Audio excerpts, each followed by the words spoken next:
नमस्कार मंडळी, कसं काय, बरं आहे ना? स्वागत आहे तुमचं आपल्या ट्रॅव्हल ब्लॉगमध्ये, ज्याचं नाव आहे ॲलरिंग स्पेस.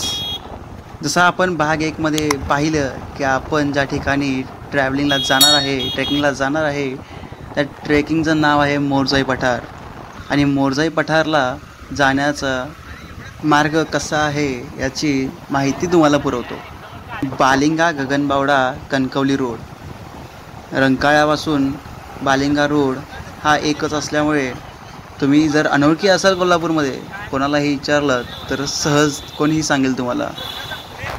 तर बालिंगा गगनबावडा रोड पकडल्यावर कोपर्डे गाव लागेल. पुढे आपल्याला आत गावात जायचं नाही, पण हा रस्ता असाच पकडून राहायचं आहे. त्याचं नाव आहे NH 115. NH 115 हा रोड सरळ जातो आपल्याला कोपर्डे गाव, त्यानंतर कळंबा, तरफकळे, आसगाव, पारखांडळे, साळवण, शेनवडे, कोकुर्ले, सांगशी गाव इथंपर्यंत. सांगशी गावाच्या पुढे गेल्यावर डायरेक्ट गगनबावड्याकडे खाली कोकण साईडला उतरायला हा रस्ता आहे. पण आपल्याला सांगशी ह्या गावाच्या इथेच थांबायचं आहे. सांगशी गावातून आत एक फाटा फुटेल, ज्याचं कटाली गावाकडे जायला रस्ता आहे. कटाली गावातून आत लखमापूर हे गाव लागेल. लखमापुरातून पुढेच बोरबेट हे गाव लागेल. बोरबेट गावात आलात की आपल्याला पाहायला मिळेल आपलं ठिकाण, म्हणजेच मोरजाई पठार. मित्रांनो, मोरजाई पठार ह्या डेस्टिनेशनपर्यंत पोचताना अनेक निसर्गरम्य वातावरणातून आपण येतो, जसं की डोंगर, दऱ्या, कपाऱ्या, हिरवी गर्द झाडे, जंगल व त्याचप्रमाणे अनेक नद्या देखील लागतात.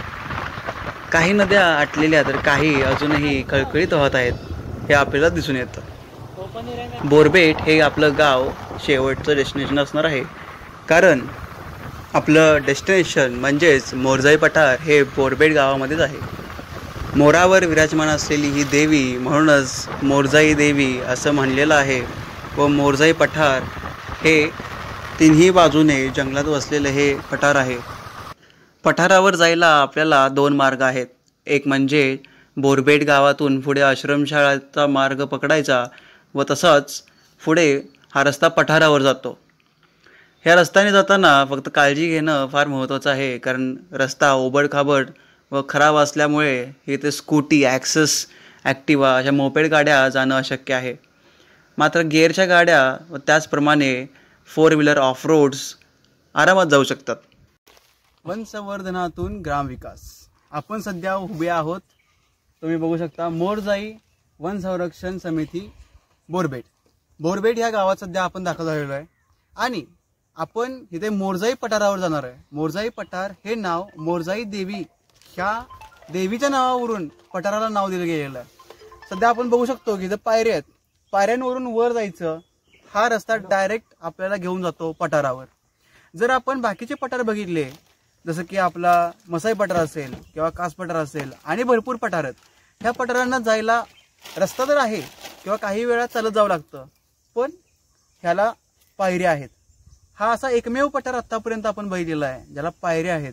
जर तुमच्या माहितीत असा कोणता पठार असेल ज्याला पायऱ्या असतील, जायला योग्य रस्ता असेल, तर प्लीज कमेंटमध्ये नक्की सांगा. आपण आता आपली जर्नी चालू करतोय. चला. पठारावर जाताना आपण पाहू शकतो अनेक हिरवीगर्द झाडे, जंगल व त्याचप्रमाणे कुंभी डॅम. कुंभी डॅम हे बोरबेट, लखमापूर व अनेक अशा आजूबाजूच्या गावांना एक वरदानच ठरावं बहुतेक. कुंभी डॅममधूनच पुढे उगम पावते ती म्हणजे कुंभा नदी. पठारावर जाताना ऊन सावल्यांचा खेळ व त्याचप्रमाणे निसर्गातील किलबिल ही ऐकायला फारच मनमोहक वाटते.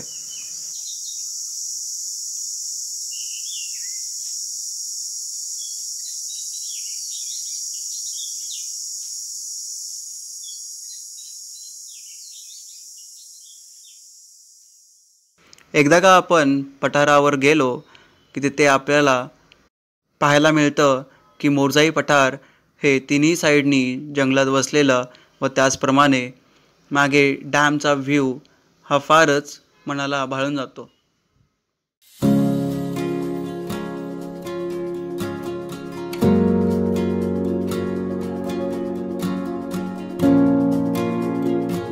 कमानीतून सरळ पुढे गेल्यानंतर चालत चालत गेल्यावर आपल्याला बघायला मिळतं मोरजाईचं मंदिर. मोरजाई देवीचं मंदिर हे फार पुरातन काळात असून ते बहुधा एकच शिलाखाली कोरलेलं असावं. मंदिरात कुठेही वेगळं कन्स्ट्रक्शन किंवा वेगळं बांधकाम बघायला मिळत नाही. सगळं मंदिर हे एकाच दगडाच्या आत कोरलं असावं. मंदिर पाहताना आपल्याला अशी काही फिलिंग येते की आपण बहुधा एखादी लेणीच पाहत आहोत. मंदिर परिसरातील हुंबराचं झाड अतिशय उष्ण अशा वातावरणात देखील गारवा देऊन जातं. त्याचा अनुभव फारच आल्हाददायी आहे.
आपण मोरजाई मंदिरला व्हिजिट केली.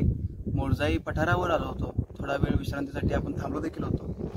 आता मन भटकंती मन भ्रमंती इतकी झाल्यानंतर आपण जातोय आता एका डॅमवर, जे की मोरजाई पठाराच्या जवळच आहे. सो त्या डॅमचं नाव तुम्हाला गेलं तर ते कळेलच. आपण आता डॅमकडे चाललोय.